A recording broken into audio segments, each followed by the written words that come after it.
IAS preparation అనగానే వెంటనే మనం యూట్యూబ్లో చూస్తాం, గూగుల్లో సెర్చ్ చేస్తాం, అందులో ఏ ఇన్స్టిట్యూట్ ర్యాంకర్ల ఫోటోలు ఉంటాయో వాటిని అన్నింటినీ చూసి వెంటనే ఆ ర్యాంకర్లు ఎక్కడ చదివారో ఆ ఫోటోలు ఎక్కడున్నాయో అక్కడికి పోయి వెంటనే జాయిన్ అయిపోతాం.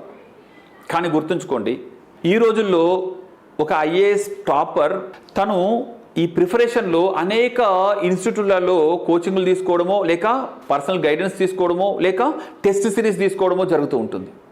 కాబట్టి కోచింగ్ ఒక చోట, టెస్ట్ సిరీస్ ఇంకో చోట, ఇంటర్వ్యూ గైడెన్స్ ఇంకో చోట, ఇలా తీసుకొని వాళ్ళు సక్సెస్ సాధించాక అన్ని ఇన్స్టిట్యూట్స్ కూడా ఆ టాపర్ ఫోటో అనేది వాళ్ళు చూపించడం జరుగుతూ ఉంటుంది.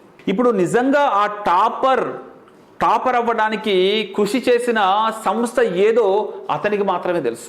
అంతేగాని కేవలము టాపర్ ఫోటో ఉండగానే మనం పోయి జాయిన్ అయితే ఆ టాపర్ బిగినింగ్లో తెలుసో తెలియకో ఆ ఇన్స్టిట్యూట్లో జాయిన్ అయి ఉండొచ్చు, ఆ ఇన్స్టిట్యూట్లో సరిగా లేక ఇంకో చోటికి వెళ్ళొచ్చు. కానీ టెక్నికల్గా ఆ టాపర్ ఆ పాత ఇన్స్టిట్యూట్లో కోచింగ్ తీసుకున్నట్టుగా ఉంటుంది కాబట్టి తన ఫోటో కూడా వేస్తారు ర్యాంకర్లలో. కాబట్టి టెక్నికల్గా అందులో జాయిన్ అయ్యాడు కాబట్టి అతను ఆ ఇన్స్టిట్యూట్కి చెందిన స్టూడెంట్గా కనిపిస్తాడు. కానీ ఆ టాపర్ విజయంలో నిజంగా ఏ ఇన్స్టిట్యూట్ ఆ రోల్ ప్లే చేసిందో తెలుసుకున్నాకే మీరు జాయిన్ అవ్వండి.